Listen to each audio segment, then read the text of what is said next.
సిద్దిపేట జిల్లాలో ఉన్నటువంటి కొండపాక మండల పరిసర ప్రాంతంలో ఉన్నటువంటి ఆనంద నిలయంలో మనం ప్రస్తుతం ఉన్నాం. ఈ ఆనంద నిలయంలో వృద్ధాశ్రమము అదేవిధంగా బాల సదనం కూడా ఉంటుంది. అంటే చిన్నపిల్లలకు సంబంధించి ఇందులో 40 మంది ఉంటారు. వృద్ధులకు సంబంధించి 90 మందికి పైచీలకే ఉంటారు. దీనికి సంబంధించి ఒక్కొక్కరి గాథ చూస్తుంటే ఒక అగమ గోచరంగా ఉంది. ఎందుకంటే వీరికి అన్నీ ఉన్నా తన బంధువులు మాత్రం దూరంగా ఉంటున్నారు. అంటే క్షేమంగా ఇక్కడ మేము పరిసరాలను ఆహ్లాదంగా ఉంటూ ముందుకెళ్తున్నాం, కానీ మాకంటూ మా రక్త బంధువులు కూడా ఇక్కడ లేకపోవడం ఎంతో దీనస్థితిలో ఉన్న పరిస్థితి ఉంది. కానీ గతంలో ఇటువంటి సంఘటనలు అంటే భార్యాభర్తలతో తన పిల్లలతో కలిసిమెలిసి ఉన్నటువంటి సందర్భాలు కూడా చూసాం.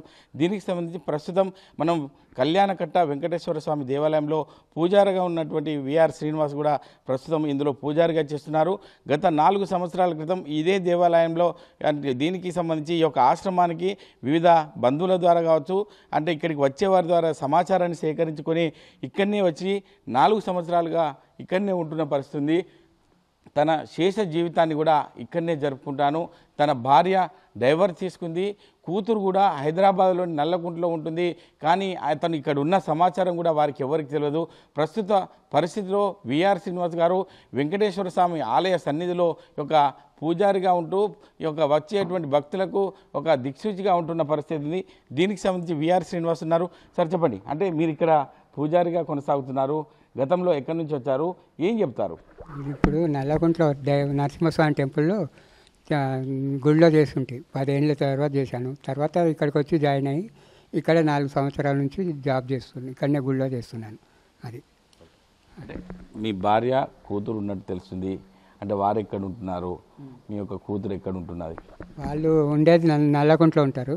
నల్లకుంటలో ఉండేసి అక్కడనే ఉన్నారు. అక్కడ వాళ్ళు మా అత్తగారి ఇంట్లో వేరే నల్లకుంటలో టీవీ స్టెబిలైజర్ దాంట్లో పనిచేస్తూ ఉంటారు. అది అంటే ఎన్ని సంవత్సరాల క్రితం ఇక్కడికి వచ్చారు, అంటే ఎందుకు ఇక్కడికి రావాల్సి వచ్చింది? ఇక్కడ రావాలనుకున్నాను.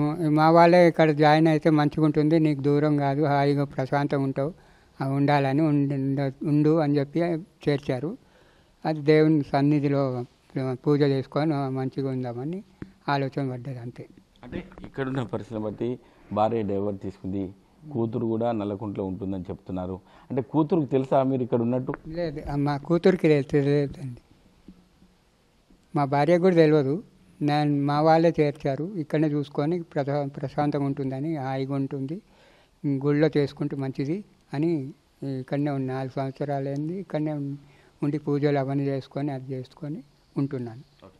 అంటే మీకు సంబంధించిన బంధువులు కావచ్చు, మీ అన్న కావచ్చు, మీ చెల్లె కావచ్చు, మీకు సంబంధించిన బంధువులు ఎక్కడున్నారు, అంటే వారికి మీ సమాచారం తెలుసా ఇక్కడ ఉన్నట్టు?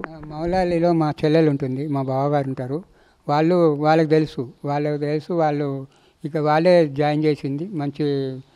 మంచిగా చేసుకుంటున్నావు, పర్వాలేదు, అన్నీ చేసుకో పెరుమాళకి సేవ చేస్తే మంచిదే అని చెప్పారు. వాళ్ళ అనుకూలంగానే ఉండి అంత పెరుమాళకి అంత చేసుకొని ఉంటున్నాను. ఓకే, అంటే ఇక్కడ చూస్తుంటే 90 మంది పైచీలు కూడా ఇక్కడ వృద్ధులు ఉన్నారు, అంటే పిల్లలు కూడా ఒక 40 మంది ఉన్నట్టు తెలుస్తుంది. వీళ్ళందరితో కలిసిమెలిసి తిరిగే పరిస్థితి చూస్తున్నాం. కానీ ఎట్లా అనిపిస్తుంది, మీకు ఎలా అనిపిస్తుంది? నాకు మంచిగానే అనిపిస్తుందండి. గుళ్ళో చేసుకుంటే సేవ చేసినట్టు అయి ఉంటుంది. పెరుమాళ దగ్గర చేస్తే మంచిది. ఇన్నేళ్ళు అక్కడ గోల్మట్ నరసింహస్వామి టెంపుల్లో చేశాను. ఇక్కడ కూడా చేస్తే మంచిగా, పెరుమాళ ఉన్నంత వరకు సేవ చేసుకుంటూ ఉంటే మంచిది, హాయిగా జీవితం కొనసాగుతూ ఉంటుంది, హాయిగా ఉండొచ్చు అని. అది ఆర్టీవీ ద్వారా మీ కూతురుకు ఈ వార్తను చూసిన తర్వాత కూతురు వస్తే కూతురుతో వెళ్తారా? కూతురుతో వెళ్దాం అనుకుంటా, కానీ మళ్ళీ వాళ్ళు అమౌంట్ కావాలని అడుగుతారండి. అందుకని నాకు పోవడం వెనక ముందు అవుతుంది, పోబుద్ధి కాదు. అది ఆలోచన. లేకుంటే కలిసి ఉందాం అనుకుంటాం, కానీ వాళ్ళు అమౌంట్ కావాలి, అది కావాలి అని వెంబడి పడుతూ ఉంటారు. అందుకని వాళ్ళు ఇవ్వకుండా మెయింటైన్ చేసి అన్నీ ఇవ్వకుండా అట్లే ఉన్నాను. అట్లా అంటే అమౌంట్ అంటే నాకు అర్థం కాలేదు. అంటే మీరు అక్కడికి వెళ్తే డబ్బులకు ఆశపడి అడుగుతారని చెప్పి అంటున్నారా? అడుగుతారని, అందుకని నేను ఇక్కడనే ఉండి మంచిగా హాయిగా ఉందామని పెరుమాళ సేవ చేసుకుని ఉంటే మంచిది అని ఆలోచన పడ్డది అంతే. ఓకే, అంటే ఇక్కడ ఉన్నటువంటి వృద్ధులు కావచ్చు అందరూ కూడా ఎట్లా ఉంటున్నారు కలిసిమెలిసి? అంటే ప్రతిరోజు ఇక్కడ ఆశ్రమంలో ఎలా ఉంది, ఏం చెప్తారు? ఇక్కడ ఆశ్రమంలో భోజనాలు బాగానే ఉన్నాయండి, అన్నీ మంచిగానే ఉంది. అన్నీ కాఫీ, టీ, భోజనము, టిఫిన్లు అవన్నీ బాగానే ఉన్నాయి. గుడి పెరుమాలు చేసుకోవడానికి ఆలోచన బాగానే ఉంది. వృద్ధులు కూడా చాలామంది ఉన్నారు, వాళ్ళతో అందరితో కలిసిమెలిసి ఉంటారు అని ఆలోచనలు పడ్డది. అందరు కలిసి ఉంటాను, అందరితో మాట్లాడుతుంటాను, అందరినీ విచారిస్తూ ఉంటాను, అందరినీ ఎట్లున్నారు బాగున్నారా అని అడుగుతుంటా. అది అంటే ఇప్పటికీ భార్య డైవర్స్ తీసుకుంది, ఆమె ఏజ్ కూడా ఎక్కువైపోయి ఉంటుంది మీ ఏజ్ లాగానే, కానీ ఇప్పటికీ భార్య కానీ కూతురు కానీ ఇక్కడికి వస్తే వాళ్ళతో వెళ్ళిపోతారా మీరు? వెళ్ళేది ప్రతిష్టే లేదండి, ఇక్కడనే ఉండాలని మా పెరుమాళ దగ్గర ఉండి సేవ చేసుకొని ఉంటే హాయిగా పెరుమాళ సేవ చేసుకొని మంచిగా ఉందామని ఆలోచన పడ్డది అంతే. అది అంటే ఇది పరిస్థితి. అంటే విఆర్ శ్రీనివాస్ గారి పరిస్థితి చూస్తుంటే తన భార్య కూడా విడాకులు తీసుకుంది. ప్రస్తుత పరిస్థితిలో కూతురు కూడా నల్లకుంటలో ఉంటుంది, కానీ వారి దగ్గరికి వెళ్తే ఆశపడతారు. నేను వాళ్ళ దగ్గరికి వెళ్ళను, ఇదే ఆనంద నిలయంలో తన యొక్క శేష జీవితాన్ని గడుపుతాను, ఇక్కడే స్వామివారి సేవ చేసుకుంటూ ఈ అందరితో పాటు వృద్ధులతో ఉల్లాసంగా ఉన్నాను. 4 సంవత్సరాలుగా ఇదే ఆశ్రమంలో ఉంటూ ముందుకెళ్తున్నాను, కానీ భవిష్యత్తులో వారు వచ్చినా కూడా నేను వెళ్ళాను అంటున్నట్టే ఆనంద నిలయము అందరికీ ఒక స్ఫూర్తిగా చెప్పుకోవచ్చు. అంటే ఈ యొక్క స్ఫూర్తి ప్రతి ఒక్కరికి కూడా బయట వారికి తెలిసి ఇటువంటి ఆనంద నిలయంలో ఇటువంటి సౌకర్యాలు ఉన్నాయి. ఉదయం లేవగానే 6:30 ప్రాంతంలో ఒక టీ ఇవ్వడము, 8 గంటలకు టిఫిన్ ఇవ్వడము, మధ్యాహ్నం 12 గంటలకు భోజనం పెట్టడము, అదేవిధంగా సాయంత్రం 4:30 ప్రాంతంలో స్నాక్స్ ఇవ్వడము, అదేవిధంగా రాత్రి సమయంలో 8 గంటలకు భోజనం పెట్టడం. ఇదంతా చూస్తుంటే ప్రతిరోజు ఇటువంటి వాతావరణంలో మేము ఉంటున్నామంటే ఆరోగ్యంగా ఉంటున్నాము, మా ఇంటి వారిని కూడా మర్చిపోతున్నాము. వారు వచ్చినా కూడా మేము వెళ్ళమని చెప్పి విఆర్ శ్రీనివాస్ చెప్తున్న పరిస్థితి. ఎందుకంటే ఇటువంటి సందర్భాలు చూస్తుంటే ప్రతి ఒక్కరు కూడా కంటతడి పెట్టే పరిస్థితి ఉంది.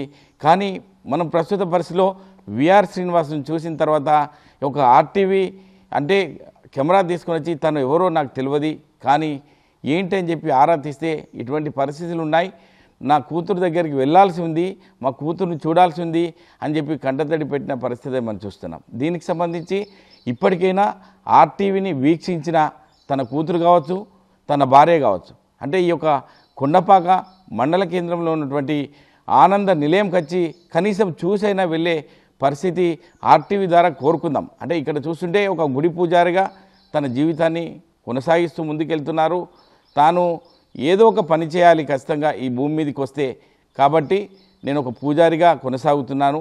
అందరికీ కూడా వచ్చే భక్తులకు, ఆశ్రమంలో ఉన్న భక్తులకు కావచ్చు, వివిధ జిల్లాల నుంచి కూడా ఇక్కడ దీని ప్రత్యేకత ఏంటంటే ఈ యొక్క శక్తిపీఠాలు, అంటే 18 శక్తిపీఠాలు కూడా ఈ ఆనంద నిలయంలో ఉండడము, అనాథ పిల్లలకు ఒక 40 మంది వారికి ఒక సదుపాయం కల్పించడము, అదేవిధంగా ఈ యొక్క సత్యసాయి సంజీవని ద్వారా కూడా గుండె ఆపరేషన్లు చేసిన పరిస్థితి కూడా ఇదే నిలయంలో కూడా ఉండడం కూడా అందరినీ ఒక స్ఫూర్తిగా ఒక మంచి ఒక వాతావరణాన్ని క్రియేట్ చేసిన పరిస్థితి మనం చూస్తున్నాం. కానీ విఆర్ శ్రీనివాస్ పరిస్థితి చూస్తుంటే నేను ఖచ్చితంగా ఇక్కడే ఉంటాను, నా బిడ్డ దగ్గరికి వెళ్ళను అని చెప్పి భీష్మించుకొని మాట్లాడుతున్న పరిస్థితి. అసలైన తొలి వెలుగు.